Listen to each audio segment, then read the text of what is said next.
Welcome to unified जंग में आप सभी का स्वागत है। UFC 295 के पोस्ट फाइट एपिसोड के साथ मैं आपके सामने प्रस्तुत हूँ। पता नहीं क्या हो गया है, सुबह सुबह उठ के शायद शुद्ध हिंदी निकल रही है। एनीवेज, UFC 295 अभी अभी खत्म हुआ होगा और UFC 295 के सारे रिजल्ट अगर आप मेरे चैनल से बने हुए हैं तो आपको मिल गए होंगे। अब हम बात करेंगे एक एक फाइट के बारे में कि क्या हुआ, कैसे हुआ, क्या गलत हुआ, क्या सही हुआ, भविष्य क्या है, इसके टाइटल इम्प्लीकेशंस क्या है, कौन सा फाइटर कितना आगे जा सकता है, कौन से फाइटर को सेटबैक हुआ है तो वो दोबारा वापस कितनी देर में आ जाएगा, और ऐसा कौन सा फाइटर होगा जो अगले साल UFC का सबसे बड़ा स्टार बनेगा। इन सब चीज़ों के बारे में बात करेंगे, पर आगे बढ़ने से पहले सब्सक्राइब करके बेल आइकन में क्लिक कर दीजिए क्योंकि ये कॉमेडी स्पोर्ट का सबसे बेहतरीन चैनल है। पहली फाइट जो है वो है डिएगो लोपेज वर्सेस पैट साबाटीनी की। एक्चुअली पैट साबाटीनी की स्टार्ट बुरी नहीं हुई और ऑडियंस से भी उसको काफ़ी अच्छा समर्थन मिल रहा था। लोग यूएसए यूएसए का चैंट कर रहे थे, तो शायद पैट साबाटीनी को जितना कॉन्फिडेंस होना चाहिए उससे थोड़ा ज़्यादा था। पर पैट साबाटीनी स्ट्राइकिंग में बुरा नहीं कर रहा था। फिर थोड़ा स्ट्राइकिंग से थोड़ा कॉन्फिडेंस आया पैट साबाटीनी को, तो he tried to take Lopez down. एक बार कोशिश किया, फेल हुआ। दोबारा कोशिश किया तो ना सिर्फ फेल हुआ बल्कि स्क्रैम्बल में एक बार जो बाजी है वो पलट गई। तो जब पैट साबाटीनी गलती से ग्राउंड में चला गया तो दो चार पंच पड़े उसको, उसके बाद वो अपना बैलेंस जो फाइंड करने में थोड़ा उसको डिफिकल्टी होने लगी। और उसी के जस्ट 10 सेकेंड बाद लोपेस ने 7-8 लगातार अनआंसर्ड शॉट मारे। उसके बाद रेफरी ने बीच में आके इसे TKO घोषित किया और डिएगो लोपेस ने ये फाइट जीती। अगर आप मेरा चैनल देखते हैं तो मैंने आपको इससे पहले भी कहा था कि आपको अगर कोई एक फाइट देखनी ही देखनी है को मेन इवेंट और मेन इवेंट के अलावा, तो वो ये वाली फाइट है। और वो इसलिए क्योंकि डिएगो लोपेस डिएगो लोपेस ना, मैं ये नहीं कहता कि Diego Lopes is going to be champion and all that, but Diego Lopes Matt Brown type के स्टाइल का फाइटर है। अगर आपने वाला वीडियो, खैर वाला वीडियो शायद आपके पास नहीं है। मैट ब्राउन टाइप के स्टाइल का फाइटर से कहने का मतलब ये है कि अगर वो फाइट करेगा ना, जैसे जेरेमी स्टीवंस था, कि अगर ये लोग फाइट करेंगे तो what ever happens fight boring नहीं होगी। तो मेरा मानना है कि डिएगो लोपेस का जो कॉन्ट्रैक्ट है वो तीन तीन फाइट का था, और जो अगला कॉन्ट्रैक्ट है वो मेरे ख्याल से डिएगो लोपेस का 8 फाइट का रहेगा। और डिएगो लोपेस को हम UFC में अगले 4-5 साल तक कम से कम देखेंगे। क्या डिएगो लोपेस में चैंपियन बनने का पोटेंशियल है, ये हमें भविष्य में पता चलेगा। मेरे ख्याल से अब डिएगो लोपेस को अगली फाइट से अच्छे रैंक्ड अपोनेंट मिलने लगेंगे। Then we will know that Diego Lopes कहाँ स्टैंड करता है। एक बात तो साफ नजर आती है कि डिएगो लोपेस इस वेट क्लास के लिए काफ़ी ऊंचा है यार, काफ़ी बड़ा है। तो मेरा मानना है कि डिएगो लोपेज जब अपना कैरियर खत्म करेगा तो इस वेट क्लास से एक वेट क्लास ऊपर करेगा। खैर, ये सब बातें भविष्य की बातें हैं। फिलहाल आपके लिए खबर यह है कि डिएगो लोपेज ने TKO किया पैट साबाटीनी को। आगे बढ़ता है। नेक्स्ट फाइट जो थी वो थी मैट फरोला वर्सेस बेनोआ सैनगनी की। इस फाइट के बारे में मैं बात करूं उससे पहले मैं इसके बेस के बारे में बात करना चाहूंगा। देखिए, ये फाइट जो थी इसमें ज़्यादा इंपॉर्टेंट स्टार मैट फरवोला नहीं था। मैट फरवोला एक ऐसा स्टार है जो लगातार एक्साइटिंग फाइट आपको देता रहेगा। बट मेरा मानना है कि इसमें बड़ा स्टार जो है बेनवा सेंडनी था, BCD था, BSD था। क्योंकि बेनवा सेंडनी फ्रांस से आता है, राइट। और UFC जो है फ्रांस में अपना फुटहोल्ड बनाना चाहती है, इसलिए फ्रेंच स्टार UFC के लिए बहुत इंपॉर्टेंट है। तो जब ये फाइट सेट की गई होगी तो देखिए, हर आदमी प्रिटेंड करेगा कि एक आदमी कि हम बराबर लोगों को फाइट को मैचअप कर रहे हैं, पर ऐसा होता नहीं है। जब ये फाइट मैचअप की गई थी, मेरा मानना है कि UFC इस बात को मान के चल रहे थे कि बेनवा सेंडनी जो है वो हराएगा मैट फॉरवोला को, और उसके हराने के बाद बेनवा सेंडनी जो है थोड़ा और ऊपर के लेवल का फाइटर बन जाएगा और पब्लिक अवेयरनेस आ जाएगी। और क्योंकि ये US इवेंट है और पेपर व्यू है तो सब उसका नाम जानने लगेंगे और वो स्टार बन जाएगा। अब फाइट पे आते हैं, ठीक है। एक्चुअली मैट फॉरवोला जैसी फाइट स्टार्ट हुई तो मुझे लग रहा था कि मैट फॉरवोला थोड़ा हरी में है। वो बार बार बार बार बेनोस एंटनी की रेंज में जा रहा था, but he was not getting hit actually, right. वो रेंज में जाके बाहर आ जा रहा था, सो इट वॉज गुड। चीज़ें तब चेंज हुई, मतलब बराबर चलते रहा, पर चीज़ें तब चेंज हुई जब एक सॉलिड किक, बॉडी किक मारा बेनोस एंटनी ने, और जो इज्जत से लगी आपके मैट फॉरवोला को। उसके बाद मैट फॉरवोला को बेनोस सेंडनी ने टेक डाउन करने की कोशिश की, ग्राउंड पे अपने आप को लेते हुए, राइट, खींच के, पुश करके नहीं, खींच के, और फिर टर्न अप। तो जब जैसे तैसे बेनो सेनेनी ने, he took him to the ground, but Matt Frevola was very smart, और वो खड़ा हो गया, ना सिर्फ खड़ा हो गया बल्कि उसने ऊपर से स्लैम किया बेनो सेंडनी को। और जब स्लैम किया तो दोनों के बीच में, स्लैम करते समय आप नीचे है साथ में, राइट। और फिर मैट फरोला को अकल थी कि वो जो है थोड़ा सा डिस्टेंस बनाए, ताकि थोड़ा वो जब भी जो भी कुछ हुआ है उससे थोड़ा उसको आराम मिले। तो मैट जब डिस्टेंस बनाने की कोशिश कर रहा था, बेनो सेंडनी की स्ट्राइक उसको चिन पे लगी, and then he went down. और फिर पांच छः अनआंसर स्ट्राइक जो हैं, उसके बाद जो है चीज़ें बहुत स्पष्ट हो गई कि बेनो सेंडनी जो है उसको टीक्यू मिलेगा, तो टीक्यू मिल गया। अब नेक्स्ट क्या है बेनो सेंडनी के लिए? Benoit Saint Denis is going to fight a ranked fighter, high ranked fighter. क्या टाइटल इम्प्लीकेशंस हैं बेनो सेंडनी को? देखिए, बेनो सेंडनी का के कि वह टाइटल पोटेंशियल है क्या? हाँ, जितनी उम्र है उसकी, जितना टैलेंट है उसको, इसके हिसाब से तो लगता है कि अगर ये ग्रो करते रहेगा तो एक ना एक दिन टाइटल पोटेंशियल जरूर होगा, अभी मैं नहीं कह सकता। और दूसरी इंपॉर्टेंट बात जो है वो ये है कि वैनवा सेंडनी का जो रास्ता होगा वो इतना लंबा नहीं होगा जितना दूसरा अमेरिकन फाइटर्स का होगा। ठीक है। अब बात कर लेते हैं मैट फरोला कि मैट फरोला उस टाइप का फाइटर है जिस टाइप का फाइटर लोपेज है, जिसके बारे में मैंने अभी थोड़ी देर पहले बात की थी। आई डोंट नो कि वो टाइटल कभी चैलेंज करेगा कि नहीं करेगा, बट यूएफसी में वो लंबे समय तक रहने वाला है, क्योंकि Matt forward doesn't give a bad, मतलब बोरिंग फाइट। ठीक है ना। अब आप कहेंगे कि सही, यही सही सारे फाइटर तो अच्छे रहते हैं, पर मेरा मानना है कि जितना पैसा इन लोगों को मिलता है ना, it's not enough, it's just not enough. Tony Ferguson इतना बड़ा स्टार है। खैर, मैं आप बोलेंगे कि टोनी फर्ग्यूसन की बात क्यों करने लगा। आगे बढ़ते हैं नेक्स्ट फाइट पे। अगली फाइट थी Jessica Andrade versus, oh sorry,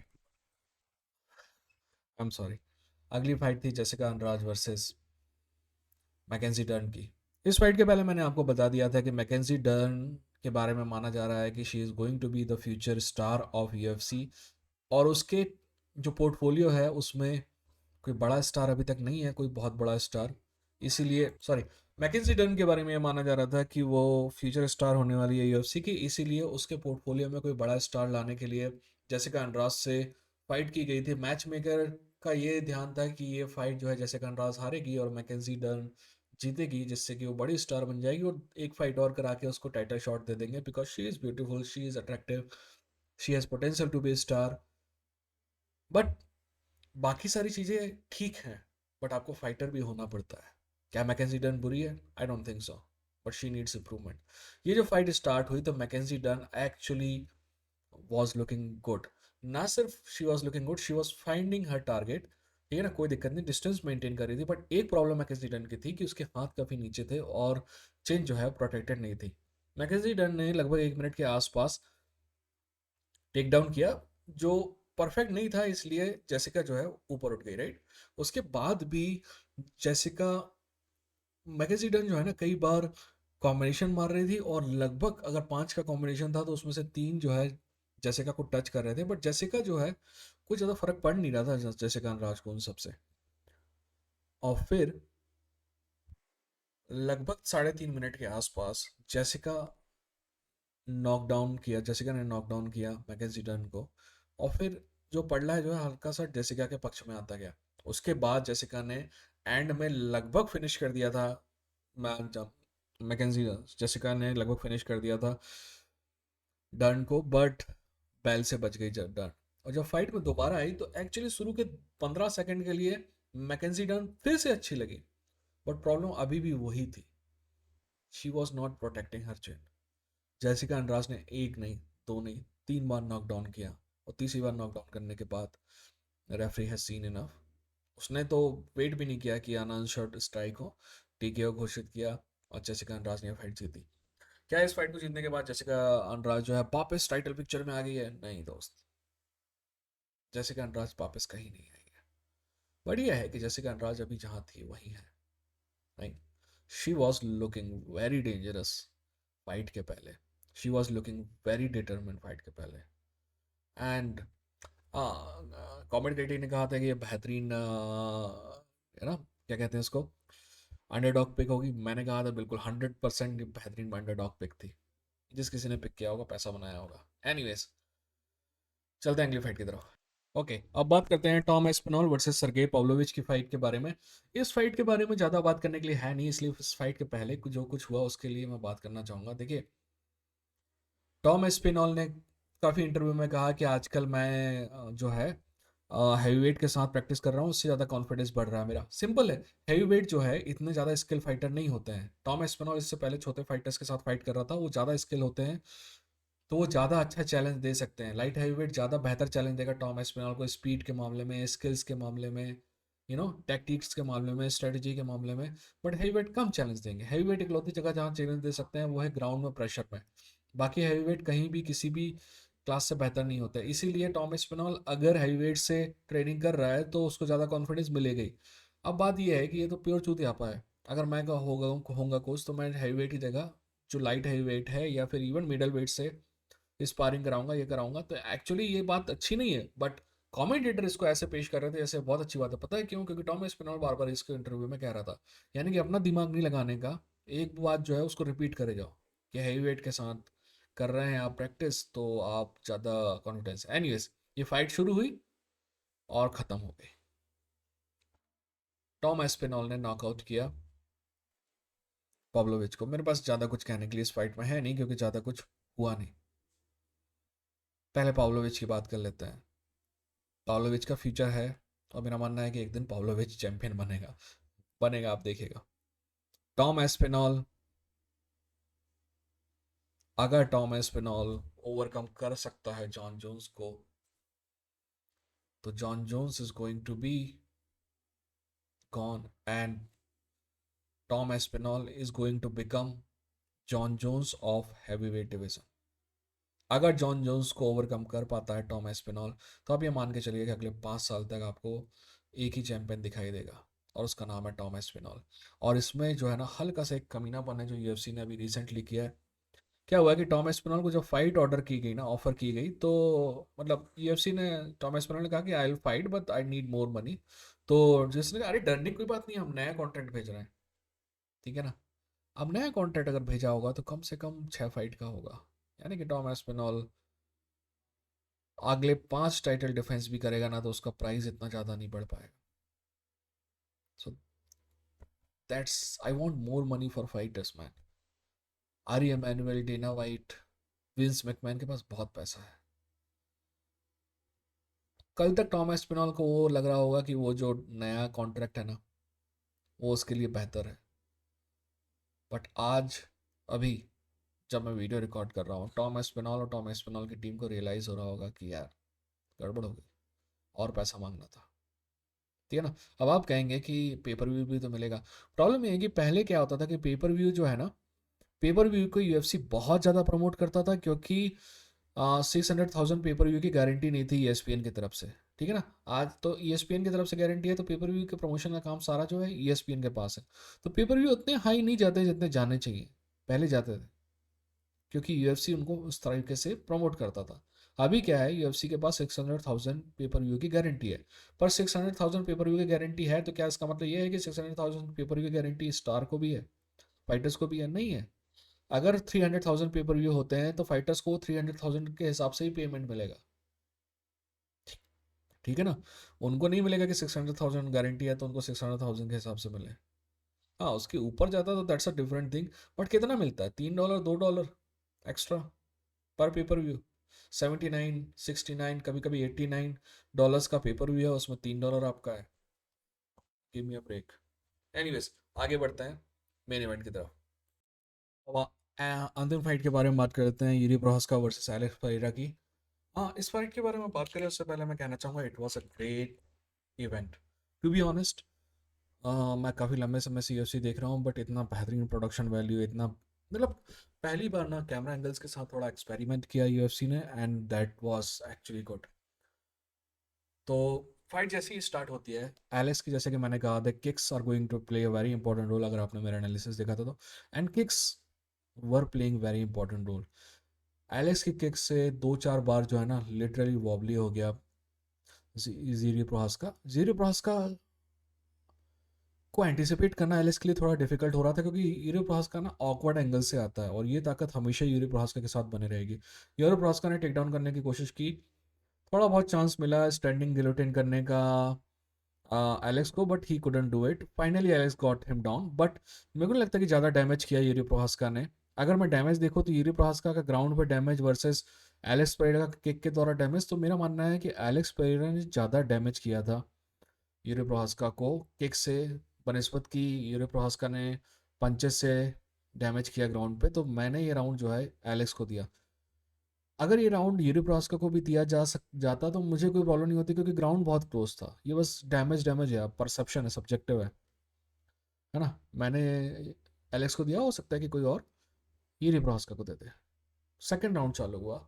second round में यूरी प्रोहास्का जो है एलेक्स को किक मारने के लिए जगह नहीं दे रहा था, एलेक्स को पुश कर रहा था और that was getting successful. Yuri Prochazka लगातार टच कर रहा था एलेक्स को, और काफ़ी बीच में दो दो बार ब्रॉल्स हुई जिसमें ऐसा लगता है कि एंड में भले ही एलेक्स ने मारा होगा, पर बीच में ज़्यादा पंचेस जो हैं यूरी प्रोहास्का के थे। और यूरी प्रोहास्का ये राउंड जैसे जैसे आगे बढ़ रहा था एलेक्स थोड़ा हर्ट लग रहा था, राइट।